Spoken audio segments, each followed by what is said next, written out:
Ladies and gentlemen, welcome. I am Brad Browning, aka The Marriage Guy, and I'm joined by a very special guest today, Dr. Lee Baucom, and he is going to give us some of his very best tips for saving marriages in 2021. Now, Dr. Baucom is a PhD, a best-selling author, therapist, and relationship coach with 3 decades of experience, and he's also host of the Thriveology podcast.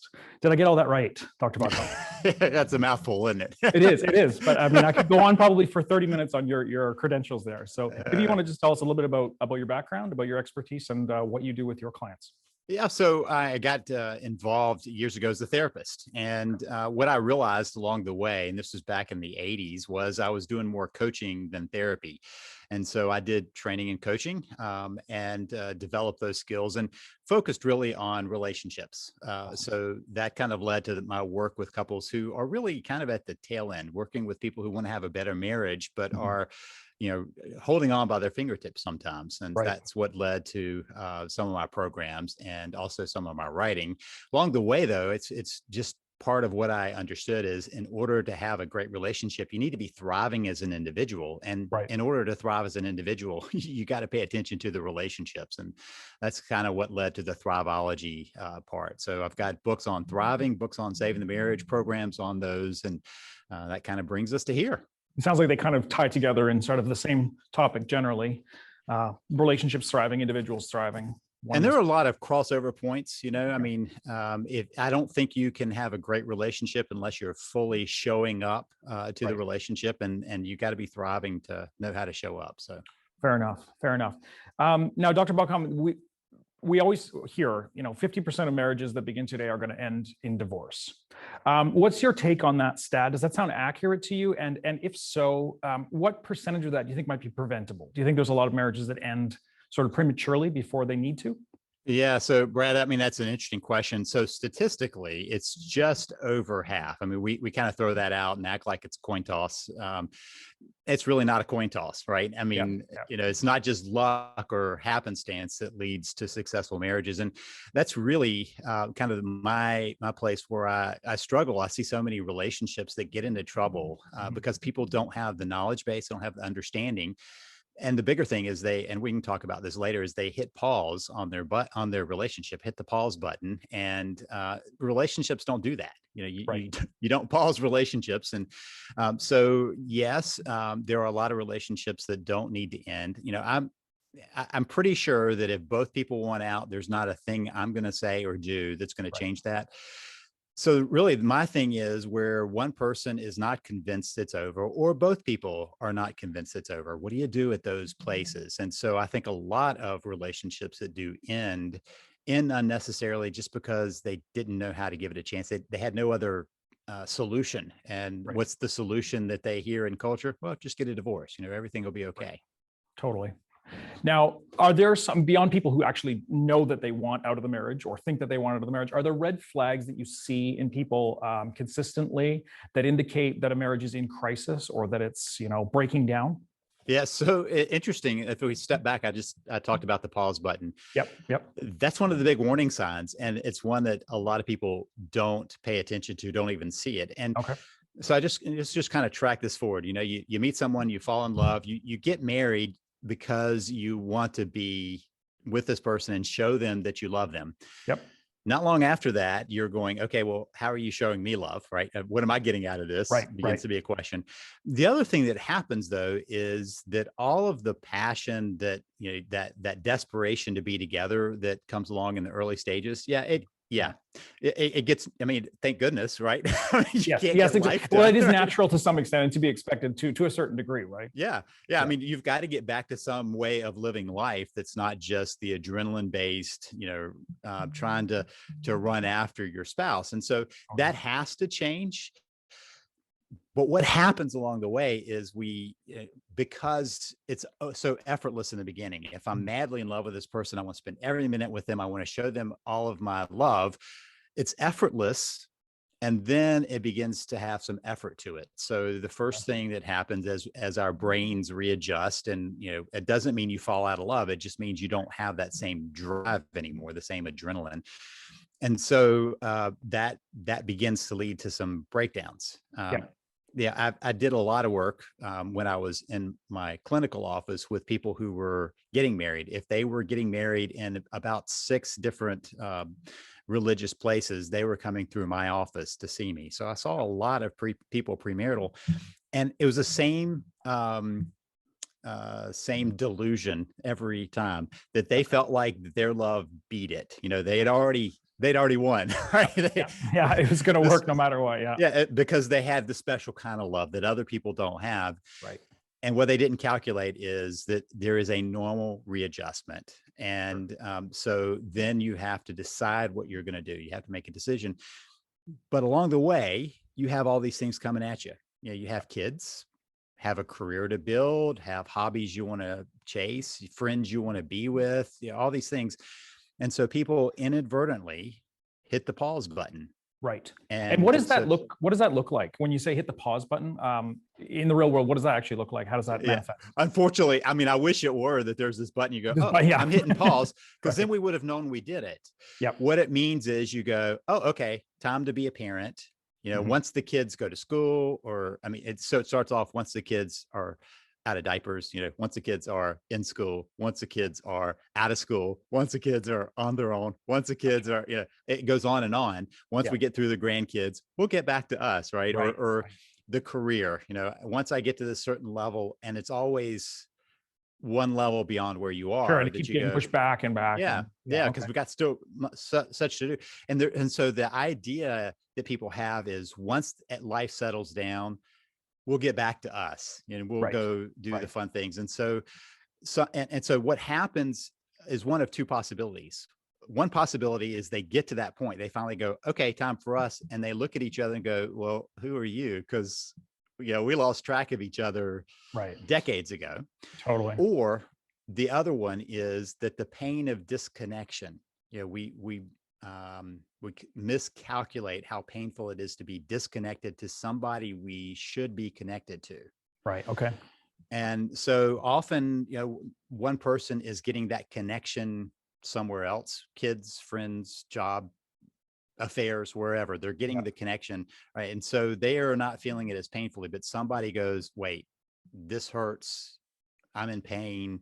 Right. We can't be happy. And so how many times do I hear people say, I had no idea, that we were this bad. Right. And I thought we would get back to us, or I thought we were okay, and it turns out we weren't. All those things. Yeah, it's just the same thing. They hit the pause button at some point. And the problem is, the truth of it is that no relationship can be paused. Right. I mean, if you and I are friends, and I'm contacting you, you're contacting me, so it's building. Right. But if I just I'll call Brad next year, well, that relationship is going to decline. For sure. It's either going to grow or decline. There's no static in it. Gotcha. And it gets easier and easier to be disconnected in relationships. And it's certainly true in marriage. The problem is, we assume that marriage is going to be that vital connection. Right. It's going to give us what we need. And when it doesn't, it's painful. I mean, the same receptors in our brain that have physical pain is where that emotional pain registers. And so when people say, I'm hurting from this relationship, they're meaning they physically are hurting. So somebody is kind of the canary in the mine, right? Right. One of the two partners. Yeah, gotcha. Yeah, somebody is. And that's often when I see the relationship and they're coming and going, I wasn't at that point. Gotcha. Now, we hear a lot about, differing opinions on traditional couples counseling therapy. As a trained therapist yourself with lots of experience, obviously you believe in it to some extent. What is your take generally on traditional couples counseling? Does it have value? When should it be used? Yeah, so this is a loaded question. So let me unpack it carefully. I used to be a therapist. Yep. So, right. And well, in this context, I'll say it. I've often said I'm a recovering therapist. So, so here's therapist. Yeah. So I was trained as a therapist, and I always was looking for how effective this is. And there were so many times that I went, why are we not seeing what we should be seeing? I mean, if therapy is about the relationship, why are we not seeing it make a difference in relationships? So let me just say, this is not my research that I'm going to quote. I'm quoting research that comes through some other researchers who looked and said that the metadata, if you take all the pictures together, what they discovered is that about 50% of couples who go to marital therapy end divorce. Does that sound like a familiar statistic? It sure does. Absolutely. Yeah. Same as general population, right? Yeah. So we haven't changed that. What they also say is that only, depending on the study, 10, 15, no higher than 20% of couples in those surveys ever said that they got any benefit from therapy, Okay. right? So again, there are 10, 15, 20% that do say they did. So I want to come back to that in a minute, but so I just want to imagine for a minute, you go to the doctor and the doctor says, hey, you've got this problem. And, it's a pretty big problem. So you need to have this procedure. I got to tell you that 50% of the people who have this procedure die. So coin toss on. Oh, and let me just also say that only at best 20% will say that it helped at all. So, who's going to sign up for that? Totally. Yeah. And it certainly sounds less appealing when you put it that way. Absolutely. Yes. And yet we have people who are doing it all the time. Now, let's return that 20%. There are therapists, I know many, who are effective therapists. There are clients who it doesn't matter how bad the therapist was, they're going to improve because they're ready to have a change. And so there are a couple of things that cause problems in marriage therapy. One is the orientation of the therapist, meaning how they think about the relationship. If they think that they have two people in their office and those are their clients, they miss the fact that as a marriage therapist, the relationship is their client. And so where we see this is when somebody is an individually trained therapist. So they're seeing two individuals.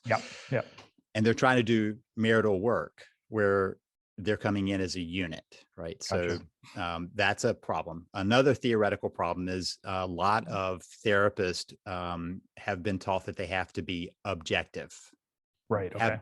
It doesn't care. They don't matter whether, you get better, your relationship is better or not. That's not, I can't have a bearing on that. That's up to y'all.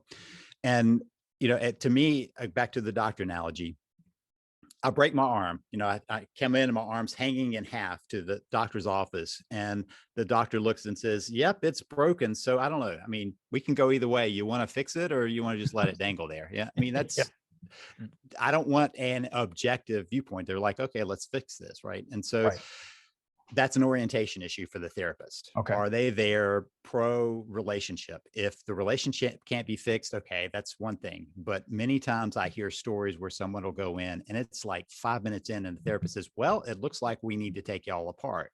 And that's just, and in their attempt to be objective, they're almost subjectively moving towards, well, let's just take this apart. So another problem. Then there's the problem when you drag a spouse in to therapy, thinking that the therapist is going to convince your spouse to work on it. And so the therapist isn't going to be able to do that. There's no magic spell for that. B, all it does is it creates more resistance on the part of the spouse. And so there's a mismatch of spouses coming in. They're not both coming in with the same agenda. That creates a problem. So those are some big pieces. Some others are that marriage therapy often has ended up being communication focused, right? So so this is my take on it, and this is what I was taught, help them communicate better and they'll, get better. If I teach people to communicate better, they're going to be super effective in their arguing. Yes, exactly. Now they're much better at getting their message across, right? But so communication isn't the issue. It's a symptom of the issue. And so all of those pieces together is why I think we have such a crisis in therapy. Are there good therapists who can get around all those? Yes. Are there good clients who can come in and make progress just because they have somebody there who is distant? Yes. 15 to 20% of the time. Which doesn't sound great, but I mean, for some couples that might be the string they're hanging on to. And Dr. Baucom, as far as one partner being more keen on saving the marriage, is it possible to repair a marriage where you have one partner who's checked out and another who's still, desperate to repair things? Yeah. So I sure hope so, because that's Yeah. what I've been doing for Yes. 20 I years. figured right? that would be the answer, but I wanted to Yeah. throw it out there anyway and just Yeah. kind of. So let me tell you why. Okay. So first of all, I think the danger is when a person who wants to save the relationship begins to try to convince, try to beg, plead, do all Right. of the very typical responses to get the person to come on, Totally. and they become more resistant, right? And so they cause a bigger problem. Instead of going, okay, what are the issues? And we can talk about what are the issues, Yeah. but what are the issues and how can I address them? This is really the part of my Save the Marriage system. It's also, and we're taking a slightly different tack. Coming up, I'm doing a husband boot camp. Okay. And Right. so this is basically for husbands who are going, you know what, I've not been the best at that, and I've got to figure out a better way of doing that.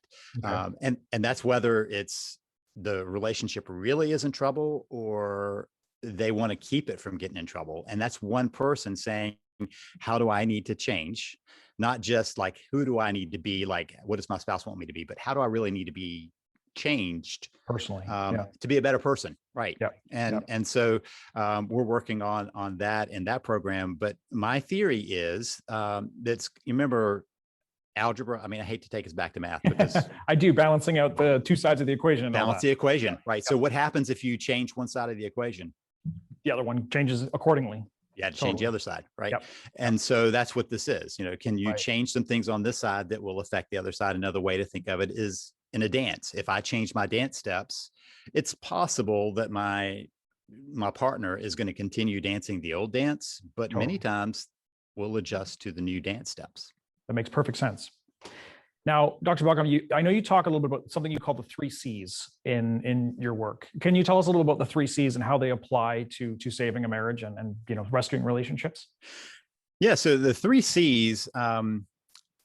So one of the things I discovered early on is how you save a relationship pretty much follows the same path of having a great relationship. Right? Okay. It's just, you're starting from a different place. It's, Yep. It's like, are you at base camp, or, are you near the summit when Yep. how far are you going to have to climb? So the 3 C's are connection, or Okay. connect with your spouse, change Yep. yourself, create a new path. So connect with your spouse. Now we're at the root of the problem in a relationship. You've got broken connection, disconnection. Yep. And for the most part, most of the symptoms you see come from that. So people will contact me and say, hey, my spouse is having an affair. So how do I deal with that? And I'm like, well, it's still about disconnection. Why do you have affairs? Right. Aside from addictions, we have affairs because we had a lack of boundaries and a lack of connection. So we were vulnerable and hurting. And those two things, create the scenario. So you're still talking about the connection piece. So how do you heal the connection? How do you reconnect? And there are 3 levels of connection that, people can work on. So we deal with that connection piece. The second piece of that, of change yourself, this is when I get people going, wait, how do you know that there's something wrong with me? I didn't say fix yourself. I didn't say heal yourself. I said change yourself, because the fact is that all of us at some point in life kind of stop growing. Mm-hmm. So the kind of the social science term is self-expansion. This doesn't mean you have to go to therapy or a Tony Robbins event. Not that there's anything wrong with that, but I mean, you don't have to go, do a self-growth thing. You may just say, hey, you know what? I need to maybe pick up a new hobby, or try some new food, or go to a different concert, or just try some different things to expand a bit, to grow, to unstagnate. Gotcha. Yeah. So the stagnation is the problem. If you're stagnant in your life, you don't have much energy to bring into the relationship. Okay, that makes sense. So it's not saying there's something wrong with you as much as, is there a more right place? Is there a place you can dig in deeper? And all the research shows that we get to a certain point in adulthood, and unless we're conscious of it, we really stop, right? We don't try new food. We don't listen to new music. And instead we fuss about everybody else's music. Kids these days, right? Yeah. Kids these days, right? Yeah. Just like it was said to us, right? Totally. And so, we stop trying out new things, new hobbies. We stay in our comfort zone. and Yep. our comfort zone gets to be pretty stagnant around us. So change yourself is where can you grow? And the third one is create a new path. My belief is that marriage is about building a we. I mean, that it's you go from me before I met my wife, it was just me. Yep. And I met her and it was you and me, and then you and me as kind of Us, a group. right? But us doesn't happen in our transformation, and that's Right. the Okay. we, right? So Yep. you and me is a really strong relationship, because even when we were dating and even when we were serious, it's like, you've got your stuff, I've got my stuff, it's your family, my family, your money, my money, it's all of that is still has some separation.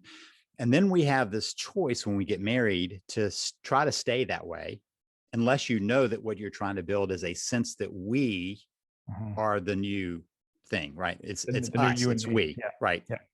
And so it replaces you and me. So we think of it as a team. Now, Gotcha. Yep.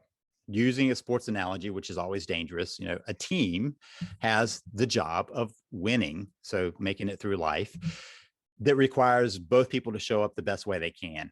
Right. Yep. I mean, it's not just merging themselves into each other. It's saying, okay, we're a team. We're getting through this together. We're supporting each other. We're going for the win, for life.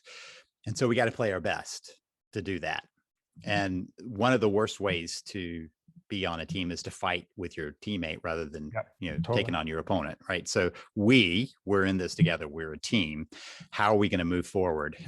And so that's the path, because most people, okay, so if I back up a minute, I've never seen a couple who had a strong sense of we.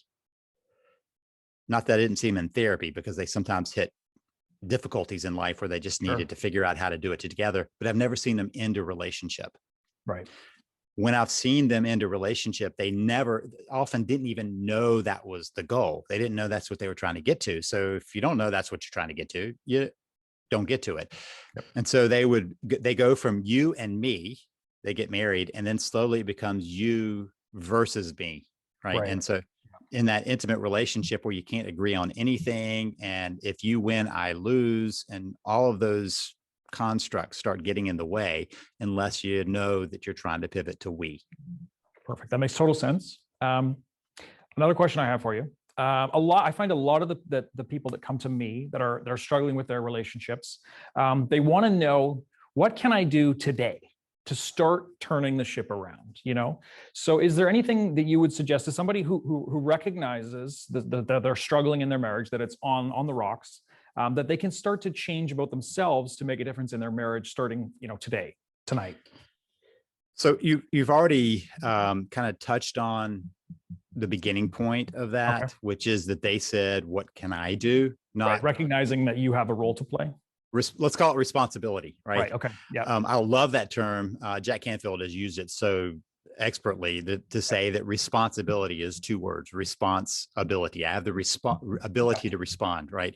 And so I'm not saying fault. And whenever I say, well, you got responsibility, they go, oh, don't blame me. Well, it's not blame. It's choosing to step into a place of responsibility. And so that starts the process. When you can say, I wonder what I could do. It's no longer, what does my spouse need to do, or what is my spouse doing wrong? It's, what could I do? And so that's when I use those 3 C's to track it. Okay, let's talk about what level of connection is missing in your relationship. How do you restore that relationship? How do you change your orientation to that, right? So working on the connection is an immediate piece. And the danger is you go from 0 to 100. I mean, that's rough. Right? Yep. If you're in a car and you hit the accelerator, the passenger's going, what the heck is going on here? Right, exactly. Holding on for dear life instead of going, oh, okay, thank you for getting started, right? Right. And so slowly figuring out how to add in connection, at the same time to step back and say, okay, where do I need to grow? What are the places I need to expand into? What can I try differently? Maybe it is about learning some new capacities. Maybe it's, I just need to get back interested in life and bring some energy back in. Those 2 pieces, I mean, we can put off building that sense of that process until you've begun that those pieces, just those pieces often change it.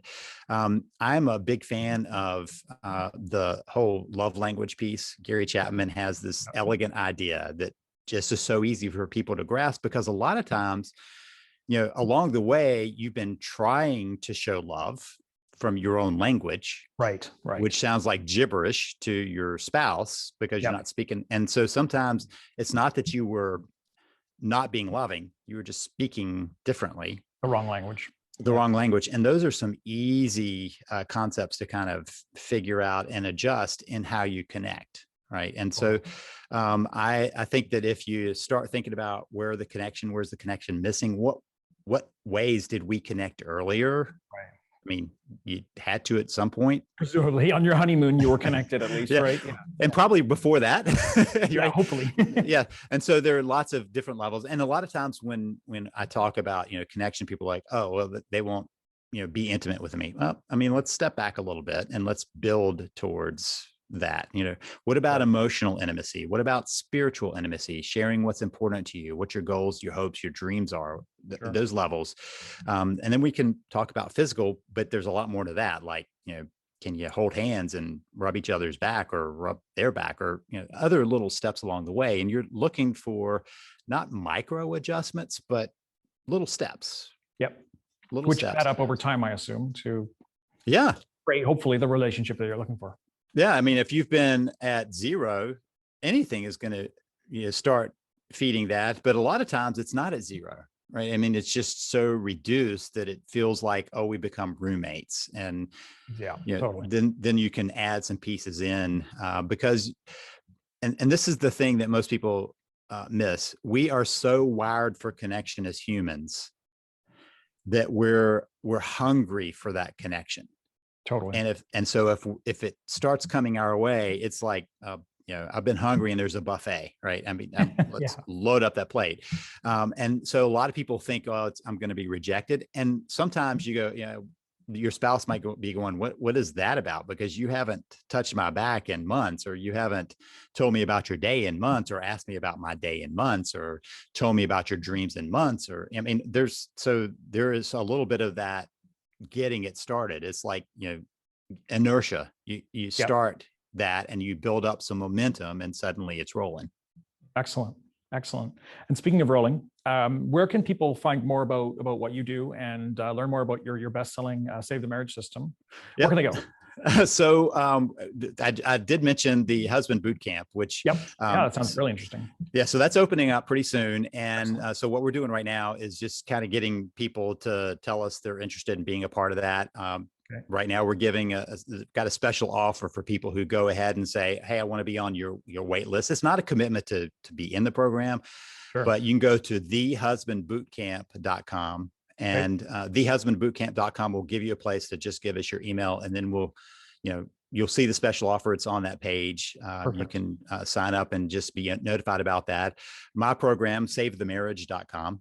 I try not to be real links creative. To both of those in the description below as well, so you don't have to write them down. We'll put them in the description.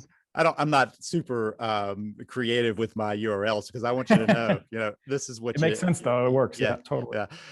So those are the two great places. Also, my Save the Marriage podcast, savethemarriagepodcast.com would be the other place. Podcast. Yeah. Highly recommended for anybody watching Save the Marriage. Excellent system as well. Dr. Baucom, thank you so much for joining me today. I really appreciate it and hope to do this again soon. And to my viewers, thank you very much for watching. Hope you guys got something out of it, having such an expert on. So thank you very much. Thanks, Brad. Appreciate it.